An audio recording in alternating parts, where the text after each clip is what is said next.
Assalamualaikum warahmatullahi wabarakatuh. Selamat berjumpa kembali para sahabat Alasran semuanya.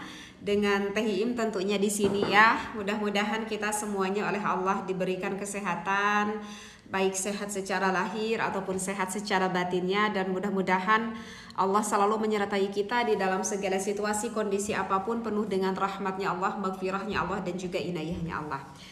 Baik, mungkin seperti biasa ya, untuk beberapa kesempatan kali ini season tanya jawab, karena ini semakin hari semakin banyak ini yang bertanya gitu ya sama Teteh di sini. Jadi mohon maaf banget misalkan bagi kakak-kakak semuanya, kalau misalkan yang bertanya belum sempat sama Teteh dibahas, maka insya Allah ada beberapa pertanyaan di VT ini sekarang yang akan Teteh bahas ya. Baik, bismillahirrahmanirrahim. Alhamdulillahirrabbilalamin. Wassalatu wassalamu ala asrafil anbiya'i wal mursalin wa ala alihi wa sahbihi ajma'in. Amma ba'd. Oke, di sini ada yang bertanya, di sini katanya ini lewat konten YouTube ini yang bertanya, Teteh, apa hukumnya jika seorang suami katanya mengizinkan istrinya bekerja TKW atau bekerja di luar negeri? Ya, karena kalau bekerja di luar negeri itu kan kemungkinan besar bertemu dengan suami, dengan anak-anaknya, dengan keluarganya lah gitu. Mungkin biasanya itu bertemu bahkan sampai tidak bertemu sampai bertahun-tahun ya. Ya minimal 1 tahun ya, kadang ada yang 2 tahun, 3 tahun itu baru bertemu ya dengan keluarganya. Masya Allah. Oke, ini sebetulnya pertanyaan ini agak cukup agak cukup lumayan juga sampai Tete itu mencari di beberapa referensi kitab ini, tidak sampai di referensi satu kitab, sampai di beberapa referensi kitab. Pertanyaan ini agak cukup lumayan ini. Baik, ini saya tapi nanti sama Teteh mungkin tidak dibaca referensi kitabnya ya, takutnya nanti terlalu panjang. Yang penting kita paham aja ini akan pembahasannya. Ini Teteh dirangkum, ini ada beberapa keterangan seperti kitab Jamal, seperti di dalam ada di dalam kitab Manhaj juga, kayak di dalam kitab Tarsyihul Mustafidin juga ada. Di sini ada beberapa alasan nanti Teteh sampaikan di sini. Jadi kalau misalkan akan hukumnya TKW itu sendiri sih, kalau untuk seorang istri sih sebetulnya itu tidak boleh ya Kak. Itu sebetulnya tidak boleh. Tetapi di dalam beberapa referensi kitab di sini diketemukan kecuali. Jadi ada kecualinya, diperbolehkan kecuali gitu. Jadi kalau hukum dasarnya itu sebetulnya tidak boleh, karena seorang istri itu jelas banget meninggalkan keluarganya lah seperti itu. Tetapi di sini itu diperbolehkan kecuali. Nah, mana yang kecualinya itu?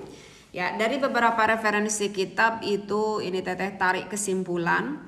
Yang pertama itu jika istri kita itu nanti bekerjanya di luar negeri tersebut itu aman dari fitnah. Kalau misalkan aman dari fitnah, yakni ya amanlah dari hal-hal yang dapat membahayakan bagi dirinya sendiri.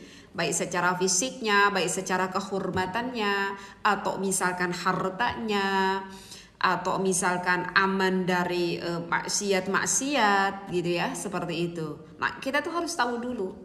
Jadi kalau misalkan istri kita mau pergi bekerja TKW ke luar negeri pun itu harus tahu dulu nanti istri kita itu tuh di sana itu bekerja sebagai apa? Gitu. Bekerjanya sebagai apa? Lingkungannya tuh di sana seperti apa? Lingkungannya itu seperti apa? Nanti kira-kira kalau istriku bekerja di sana aman tidak ya dirinya? Aman tidak ya kehormatannya? Aman tidak ya akan harta-harta yang ia miliki? Aman tidak ya nanti istriku di sana dari melakukan suatu hal-hal yang bersifat maksiat? Nah itu jadi sebelum kita pergi itu harus benar-benar mengetahui dulu bagaimana lingkungannya, bagaimana pekerjaannya, bagaimana situasinya gitu ya. Jangan sampai kita itu mendengar kasus ketika sudah pergi di sana padahal pekerjaannya ya cukup tidak terlalu memberatkan, misalkan jadi sosok yang membantu di rumah tangga seseorang, tetapi banyak sekali kita mendengar kasus yang naudzubillah akhirnya terjadi suatu perlakuan yang sangat tidak kita harapkan. Nah maka itulah kita tuh harus benar-benar selektif, kita itu harus benar-benar cari tahu dulu, korek dulu nih sampai dalam-dalamnya bagaimana nanti istri kita itu bekerja di sana. Ya wabil khusus akan keamanannya yang barusan disampaikan itu. Nah itu adalah satu syaratnya sebelum pergi bekerja itu harus mengetahui dulu hal itu, ya. Kemudian boleh seorang istri kita itu bekerja ke luar negeri atau jadi TKW itu kalau misalkan sang suaminya itu sudah benar sekali yang yang tidak mampulah untuk menafkahi keluarga anak istrinya. Ya contohnya mungkin saja sang suaminya itu mungkin sakit yang agak cukup parah, sakit yang agak cukup berat sehingga sudah tidak mungkin banget untuk melakukan bekerja. Atau misalkan terjadi suatu kecelakaan sehingga yang tidak mungkin banget untuk mencari nafkahnya, ya. Tapi kalau misalkan dengan alasan karena sulit mencari kerja, apakah harus sampai segitunya ya? Karena kalau misalkan sulit cari kerja, ke pabrik udah ditolak, ke kantor-kantor sudah ditolak, kan banyaklah kesempatan lain untuk suami bekerja. Aku kalau misalkan berjualan gak punya modal, misalkan meskipun sedikit pun aku gak punya modal, mau jualan nasi kuning pun aku gak punya modal misalkan, tetapi setidaknya kita masih diberikan kesehatan, kita masih punya tenaga, misalkan kan bisalah kasarnya menjadi kulik bangunan misalkan untuk bantu-bantu apanya gitu ya. Itu kan masih ada itu sebetulnya. Masih kalau kita tidak punya berupa modal uang sedikit pun, tapi setidaknya kita oleh Allah diberi modal berupa kekuatan tenaga seperti itu. Jadi ya itu alasan yang kedua itu jika memang benar-benar ini suaminya sudah tidak mampu ya. Ya contohnya yang Pak Adi tadi sampaikan. Dan yang ketiga itu sang istri kita itu boleh untuk menjadi TKW itu jelas banget harus ada izin dari sang suaminya. Nah itu harus ada izin dari suaminya. Tapi kalau suaminya itu tidak memberikan izin maka ya gak boleh seperti itu ya. Ini padahal suaminya gak memberikan izin, ini istrinya terus aja ngomel-ngomel tiap hari, terus aja marah sama suaminya. Kalau kamu tuh gak ngizinin aku, kamu tuh kurang banget gitu ya. Misalkan kurang banget, kebutuhan kita itu cukup tinggi banget, penghasilan kamu tuh cukup sedikit sekali. Sedangkan aku kalau bekerja ke TKW itu kan cukup lumayan lah finansialnya misalkan. Kalau suami tidak mengizinkan mau bagaimana? Maka itu kalau suami tidak mengizinkan berarti suami sudah berpikir kemaslahatannya.